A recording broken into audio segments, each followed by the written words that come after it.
ছোটবেলায় আইপিএল হলে যেসব জিনিস টিভিতে দেখতাম সেটা এখন আমাদের ভালোবাসার শহর রায়গঞ্জে। তো হ্যালো গাইস, চলে আসলাম নতুন একটা ব্লগ নিয়ে। আর আজকের ব্লগে তোমাদেরকে দেখাবো আমি টাটা আইপিএল এর ফ্যান পার্ক। হ্যাঁ গাইস, আমাদের রায়গঞ্জ শহরে টাটা আইপিএল এর ফ্যান পার্ক। বাবা যাই, এত ভিড়, এত ক্রাউড গাইস, কি বলবো তোমাদেরকে। তোমরা মানো চাই না মানো, এটা রায়গঞ্জবাসীর কাছে একটা বিশাল গর্বের ব্যাপার, রায়গঞ্জে ফ্যান পার্ক।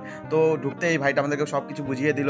আর এই গেটের মধ্যে একদম বিশাল ভিড় ছিল, একদম কি বলবো তোমাদেরকে। তারপরে একটু চেকিং ছিল হালকা পাতলা, আর আমাদেরকে দিয়েছিল একটা টিকিট, যেটাতে জিততে পারতাম আমরা একটা কেকেআর জার্সি। কিন্তু আমাদের কপালে নেই, কারণ আমাদের কপালটা ফুটো, তাই জন্য আমরা জিততে পারিনি। এত ভিড় গাইস, কি আর বলি তোমাদেরকে। একটা দিয়েছিল পেপার ব্যান, বেশ আইপিএল এর ভালোই ছিল এটা। যেহেতু আমরা সিএসকে ফ্যান, তাই আমরা সিএসকে বলে চিল্লাচ্ছিলাম, আর এই যে আমাদের প্রিয় দাদা এখানে এসেছে, এতজনের সাথে দেখা হবে ভাবতে পারিনি। আর এখানে প্রচুর গেমস ছিল, যারা বাচ্চারা খেলছিল।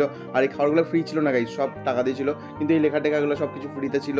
আর বেশ আমার বন্ধুরাও সবাই চলে এসেছিল, বেশ সবাই ভদ্র, একদম খুবই ভালো ছিল বেলে এরা।